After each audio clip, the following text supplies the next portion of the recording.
you're going to go, oh, Yeah. I want more. Oh, Yeah. I want more. Oh,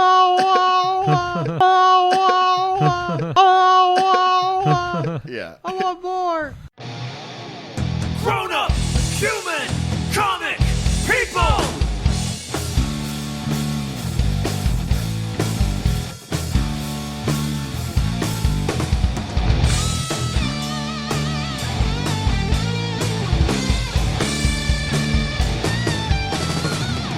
Grown-up, human, comic, people! Okay. I think we're ready to get down to business. Gentlemen, start your engines. It's episode fuck, I forgot to. It's like I don't have any idea. Like, I have don't know. no idea. Figure it out now. And the other nice thing about having this portable recorder is that we can, I just like put in little like clips if I need to record something real fast. Yeah, it's episode 49. I just put it in there and make it real obvious. Did you listen to the any of the previous ones? The one with me and Andy. I listened to one with you and Andy. Okay, yeah. Like those edits, I thought that was pretty. That was funny. Yeah, we can do stuff like that too. So we can whatever we say and do, we can. Anyway, this is episode 58 of Grown-Up Human Comic People. Welcome to the show. We got a sort of another skeleton crew happening right now. We got to my left, we got the J-Man. Hey. We got Greg. Yes. I'm Jared. Welcome to the show. We're just hanging out. We were watching some Cobra Kai just now, and I just want to. I have so many things to say about this. I mean, It's J-Man, so good. It's so good. Yes. One of my favorite things. We and Greg. So for those of you listening, Greg has only seen up to episode. Was it 3? Did we finish? I think I've seen the first 3 episodes, yes. Okay, so we watched the first 3 episodes, so we won't spoil anything past that. So you can get your first 2 free ones that are on YouTube already, and then you can use your free trial or steal it or something to watch the rest of it. But Yeah. I would say to use your free trial and really show support for the show. That's one of the reasons why I actually used the free trial. So YouTube could see that I was interested in watching the show, and that's why I got the free trial. So because I want to have more of that show. Obviously, it's like I do too. I'm not going to pay for YouTube. yeah, well, that's fair. I don't think anybody should. And I don't think anybody should pay for YouTube that's more expensive than Netflix. Well, another thing is YouTube. I didn't know this when I did the free trial, but it also comes with the Google Music thing. Yeah.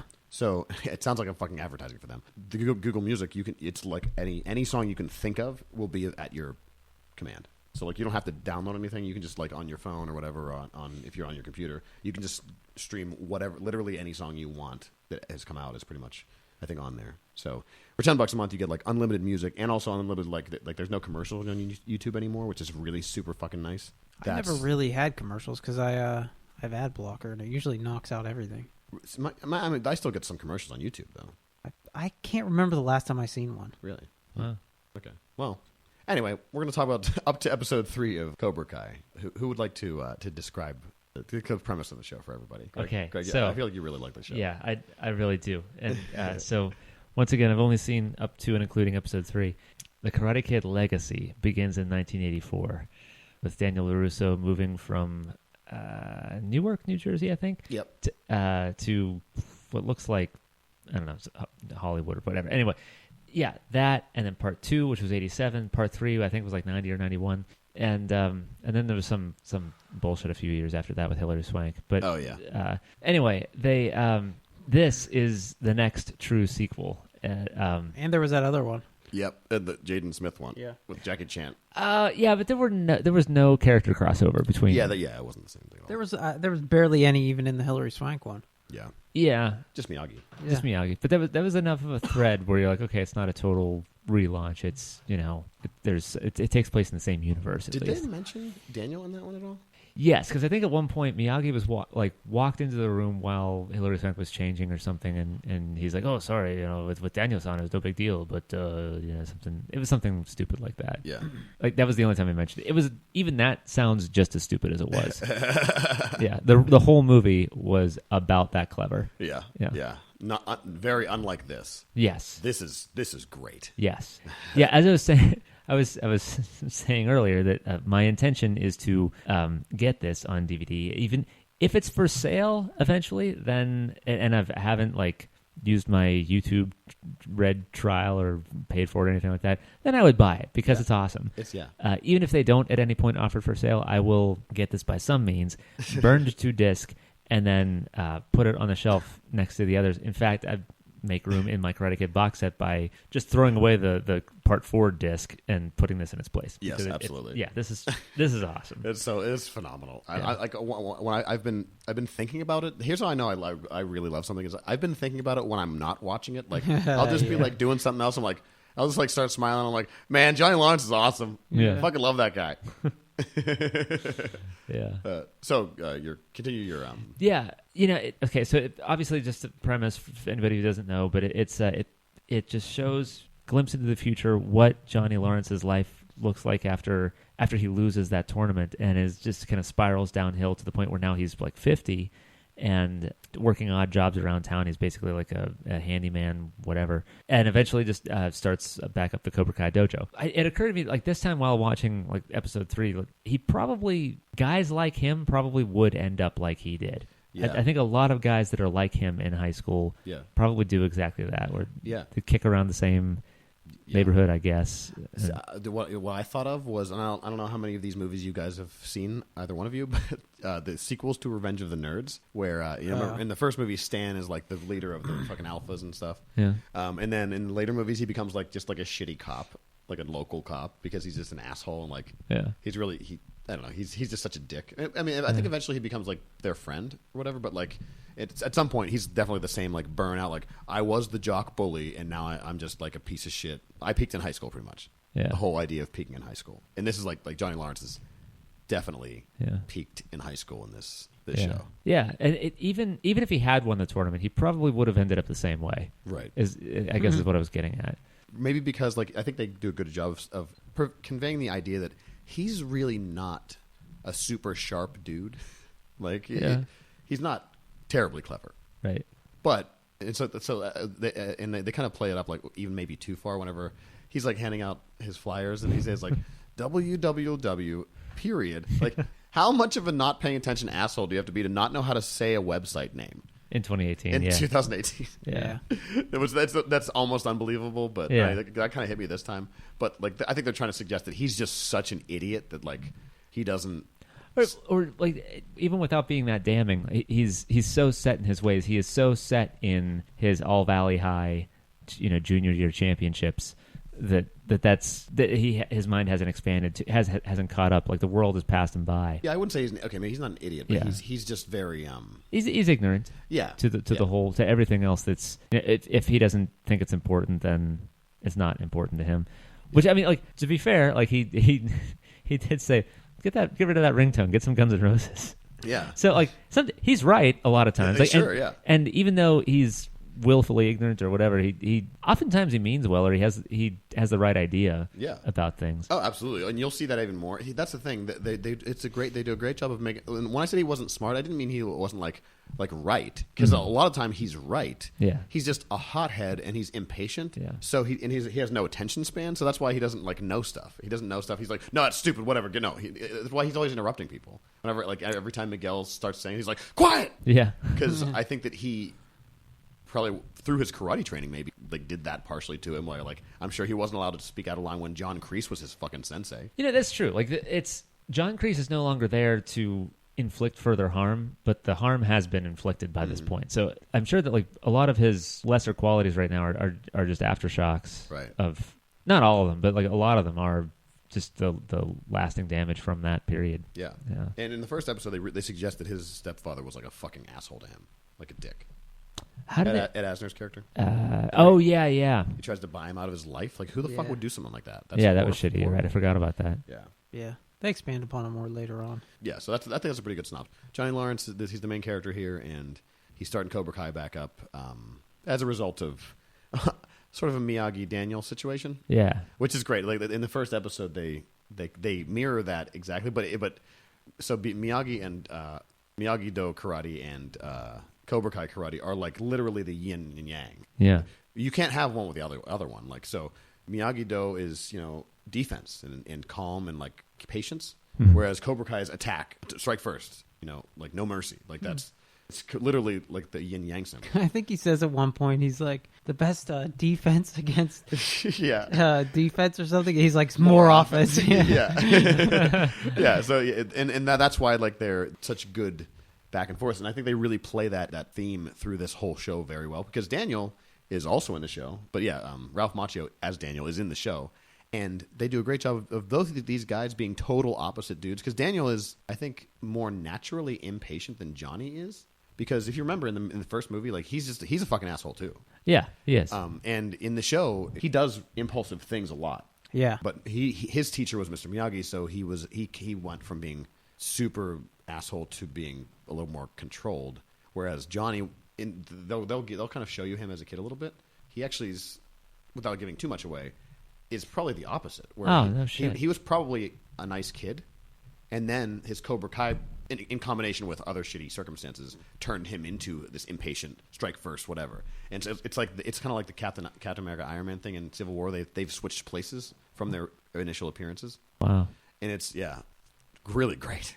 That is, I mean, what's cool about that is just generally speaking for a moment. Not that we're done talking specifics or anything, but I love things that. There was something like this. I know what I'm talking about. Generally speaking, I love things that add depth to what they're launching off of. Yeah. So Karate Kid, there's like teen moments in the movie and everything, but it's still a solid movie. Even if they never made any sequels and never made the show, it would still have a well-deserved place on my shelf. Yeah. But seeing this and like hearing about that, and it doesn't surprise me that somebody who put this much effort into the show that I've seen already has in episodes 4, 5, 6, 7, 8, 9, 10 peeled the layers so much farther down. And I remember thinking the same thing. In fact, when Logan came out last year, there was a coworker of mine who said, "No, I haven't seen it yet." And I said, "Listen, man, that movie, all the other X-Men movies now serve as just setup for this one movie. This adds depth to everything that you've seen up to this point. Without overstating it, I feel like that is at least to some degree true of Cobra Kai. Let me assure you, and Jared, you can definitely back me up on this. You're gonna shit in your pants if you're looking for added depth to a previous thing. Yeah, this adds. If Karate Kid is if a Karate Kid is a picture, this makes it into a movie. Right? Wow. Would you say that? Yeah. Yeah. Like this gives you a 3-dimensional image of what the movie was. It makes the movie 100,000 times better. It gives you so much more depth. Yeah. It makes everyone in the movie into an actual character and a person you care about. Yeah. And honestly, if I watch that movie again, it might be a little bit hard for me to watch at some points. Whenever both of them are acting like dickheads to each other, it's like, guys. In fact, I don't own them, and I should have asked you to bring it over because I would have loved to watch it now. The movies. Yeah, what we should do is we should finish watching Cobra Kai, and then we should watch The Karate Kid. Okay. Yeah. So I was actually thinking about. I've seen 1 and 2 recently. I haven't seen 3 in the longest time, and I was thinking about maybe watching that before going through more episodes. But should I do the episodes? Yes, do the episodes first, and then watch. So if you haven't seen the movie for some reason, you're listening, you haven't seen Karate Kid, fucking watch Karate Kid first of all, get your shit together, and then watch Cobra Kai, and then go back and watch it again, and you'll be like, wow, that made that way different. Yeah. Yeah. It's like whenever if you smoke, if you see drinking a scotch, and then you take a pipe tobacco hit, and then you taste the scotch again, you're like, oh my god, that's totally, the flavor is completely different. Is correct me if I'm wrong, Johnny's not in. I know he's not in 2, obviously, because it's no Okinawa. But Daniel's in the tournament again in 3. Because Johnny's only in the first one, I believe. No, what about the part in the parking lot though? Remember they flash back to that parking lot scene where Kreese breaks his trophy and like kicks his ass. That was in the beginning of 2. That's what I thought. Yeah, but that's not really. You know what I mean? Like he's not really in the movie though. That's just a little flashbacky thing. But the whole rest of the movie's not in. But me talking about catching up on 3. That's just Daniel and Miyagi. That's not. I remember the villain, the bad guy, had a long ponytail, and there was like a new.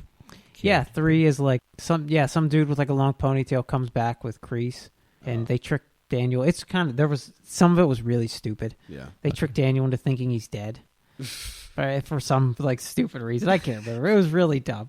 And then, but the whole thing, the thing about that though is, and I think it's going to play into this next season, which I don't think gives anything away for anyone. But the idea that in that third one is that Cobra Kai is like a franchise in that. Yeah, because that dude with the long ponytail is from like another Cobra Kai, and then he finds out that like what happened to one of these other Cobra Kais, so he's going there to defend their honor and shit like that. Right. Okay. So there's other Cobra Kais, and he just started a Cobra Kai. Right. So there might be an issue with that. There might be, yeah. Right. Yeah, that makes sense. That makes sense. Yeah, because man, when you get to the last episode, when you get to the last episode, you're gonna be you're gonna go, oh, yeah, I want more. Yeah, you're gonna be pissed that there's not more immediately. Yeah, they'd be real pissed. There's not more. I'm excited. Actually, I'm excited to go back upstairs and watch it after we're done with this Yeah. because it's just so great. He mentioned stuff like throughout the show about the different movies too. Yeah. Even the third one. Yeah. He says something about Miyagi's Little Trees, the shop they open. Yep. In the third one. Yeah. Yeah. His wife said something about it. I think. Yeah. Yeah. Daniel's wife. Yeah. Oh, nice. Yeah.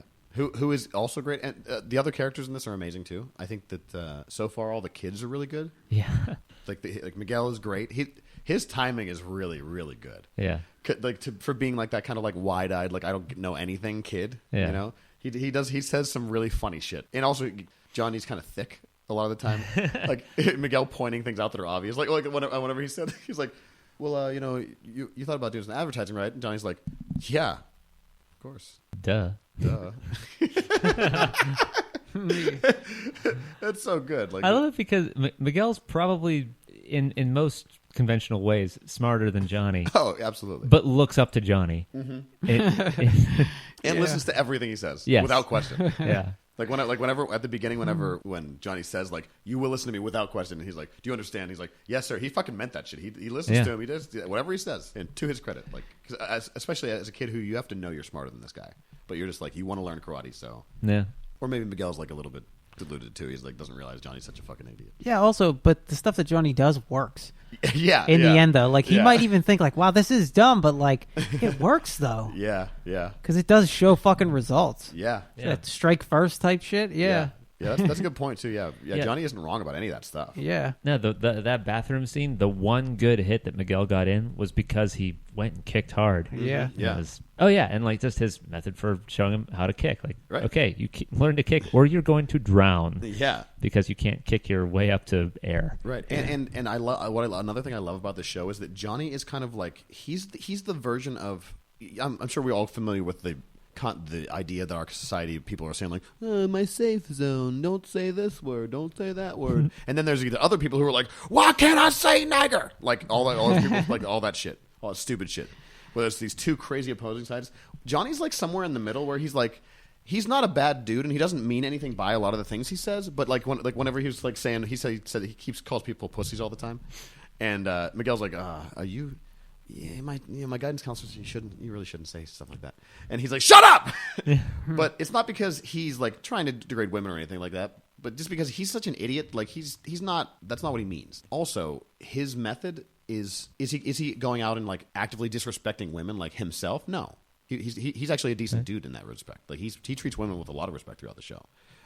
Just because he says pussy, like that's disrespectful. Yes, in like an emotional way, sure. But like his whole character is this whole like, listen, just because I do things in a rough way doesn't make me a bad dude. And like it's that idea of like maybe we all need to be a little bit fucking less sensitive because if we just taught our kids how to throw their fists at each other every once in a while, they wouldn't be shooting each other. You know, whenever you bottle all this stuff up inside. It boils over, but like Johnny's the kind of dude like he boils over sometimes, but like he's still a decent person. You know, he's not sitting there seething and like. In fact, his opposite is the kid, their third friend at the lunch table, the gangly kid, The one who talks or the one who doesn't talk? the one who The does one who talk, talks that way talks too a lot much, too yeah. much. Okay, yeah, yeah. like he's like the anti of everything Johnny's about right now. Like because in like the kind of the social philosophical way. Not in the way that Daniel is the opposite. Like the two of them are kind of the same. Yeah. Same coin. This kid is actually the opposite of Johnny. He's just like a punk. He's like he makes all kind of excuses all the time, and as a result, like throughout the show, he really doesn't get what he wants. I don't think that's spoiling anything either. But like, No, I kind of already see it. yeah. He's the kind of he's always whining, right? He's the kid who's saying like, oh, you shouldn't say that, you shouldn't do that, blah blah blah blah blah, all these rules, and Johnny's like, you shouldn't give a fuck about what anybody else thinks except for you. You need to respect yourself, and that's how you get shit done. And he gets shit done, and his kids get shit done, and that kid doesn't get any shit done because he's, as Johnny would say, a fucking pussy. Yeah. So I think this show is like it's definitely addressing that "are we too sensitive" issue, and in a really fun way. I see I hope that when it is for sale, just a black box, the logo says Cobra Kai, and then subtitle "Don't be a pussy." Yeah. It's right there in Target, right there in Walmart. Yeah, and so I think that what they're trying to say is, and you can decide it as a listener if you like think this is right or wrong, but like, you know, if just someone like calls you a pussy, it's like, Are you gonna let that person bother you and like what their words hurt you so bad that you have to like get upset about it? Or are you gonna be like, fuck that person. That person's an asshole. I'm not gonna make me an asshole. Because if you're like, excuse me, sir, you shouldn't say pussy because are you right? Yeah, you're definitely right. But are you an asshole also? You know who says shit like that? Pussies. Yeah, it's like, how much are you going to allow someone else's words to hurt you? You know, like you have to make that decision for yourself. Like, am I going to be a person who's like, oh, that person hurt my feelings all the time, like wah wah wah wah wah wah, and like get really upset about it, or are you going to be like, I don't give a fuck about that person. Clearly, they're not very intelligent. They're calling people pussies, so I'm just going to ignore that shit and walk away and have a good day. Like, who do you want to be? And I think that's what this show is kind of saying. Who the fuck do you want to be? You know, when there's shifting gears, there was a point when there's a really great standoff moment in episode 3, I think. I think 2 or 3. 2 or 3. It's at the end of 2, maybe. I think it is the end of 2. You're right. Yeah.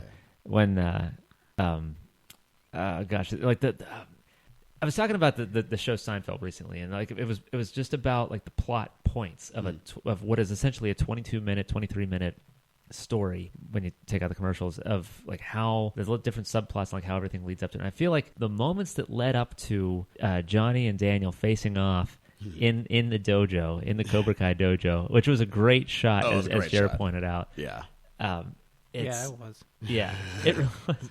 Like there was a music cue too. Like as soon as Daniel set foot up there, and like they're not toe to toe, they're still like a few paces apart from one another, but it's symmetrical, and like you heard a musical cue just as you stomped.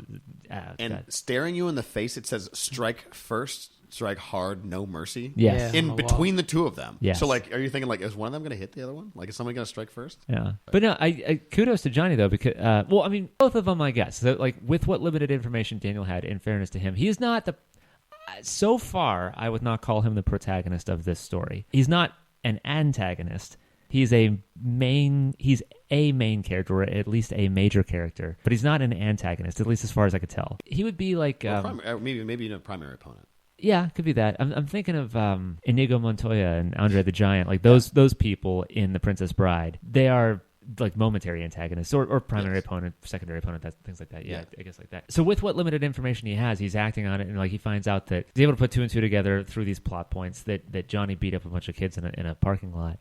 Confronts him, and it frustrates me when I see people in shows or movies where just because it frustrates me. I can't remember what I was watching recently, but I realized that like, okay, this conflict only exists because each person is not stating their case clearly enough. Right. Yes, I know exactly what you mean. I hate that. It's annoying. It's really annoying. Yeah, it's extremely frustrating. You just think this is a communication error. Yeah. This is all this is. Yeah, like this. It's not a real problem. Like if it's a real issue, then it can be like then it's interesting. Then they have to work it out. But if all anyone has to say is wait, say that again. Wait, tell me exactly what happened. Yeah. And then they clearly tell them what happened, and they're like, oh, well, fuck, who just told me that in the first place? Yeah.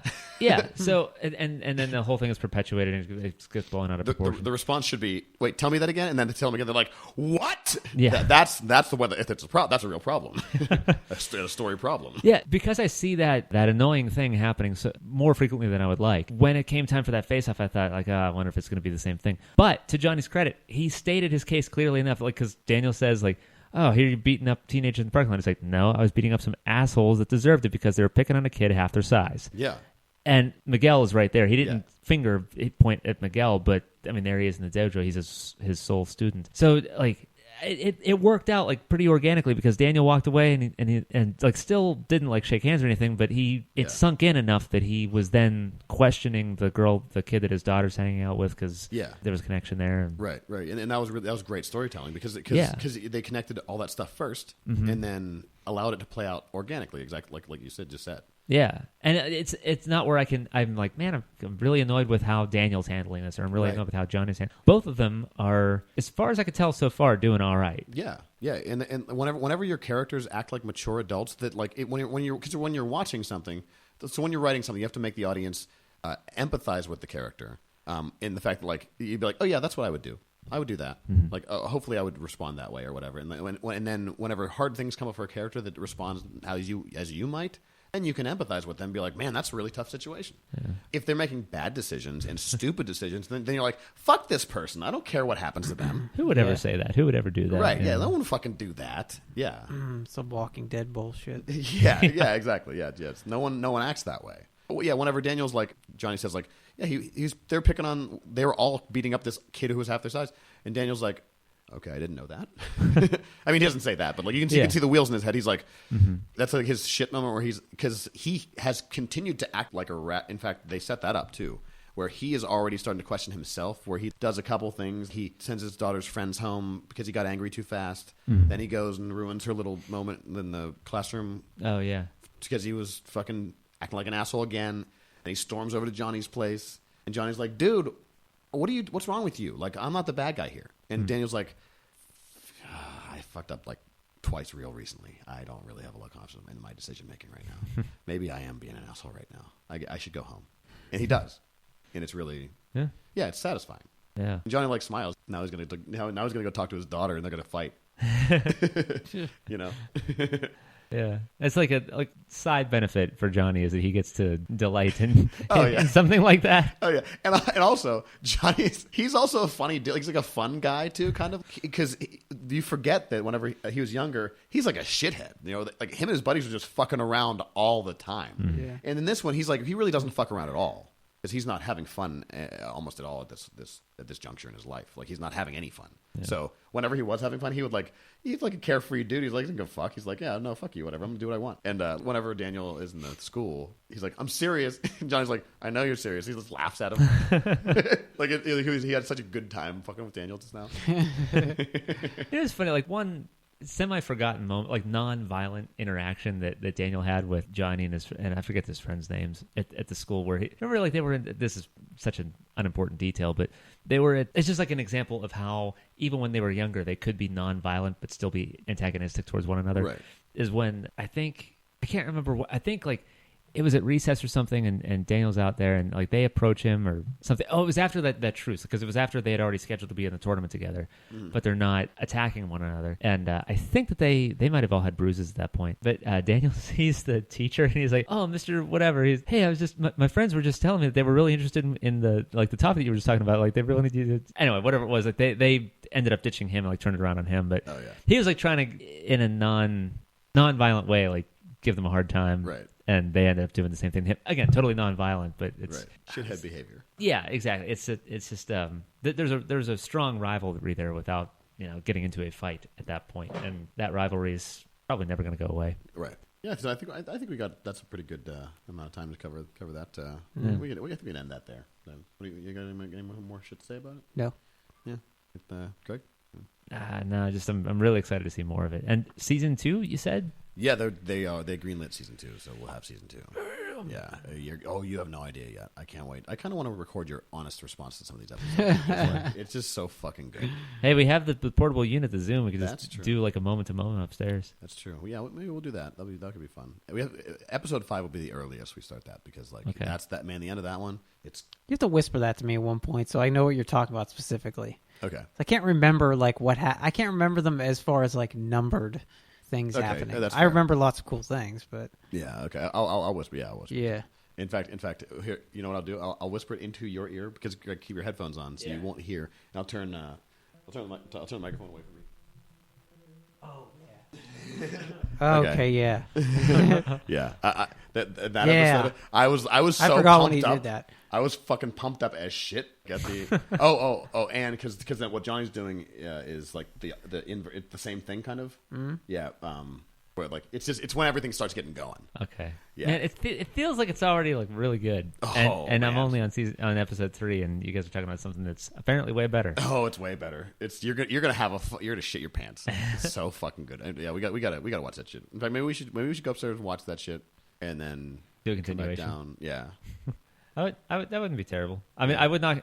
I know that we're planning on talking about Infinity War soon as well, but yeah. So that's pretty much all we have for this episode. Thanks for listening. We're the Grownup Humans. You can find us on all these social medias and stuff. Just look up Grownup Human Comic People. Make sure you go on and rate and review us on all your podcast apps and shit like that. Go around the table. Say goodbye to everybody. J-Man.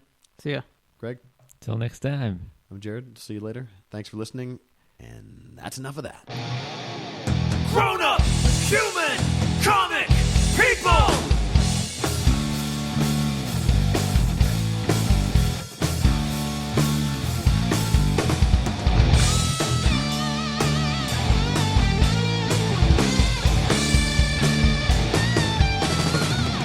Grown-up, human, comic, people! You're gonna go, oh, Yeah. I want more.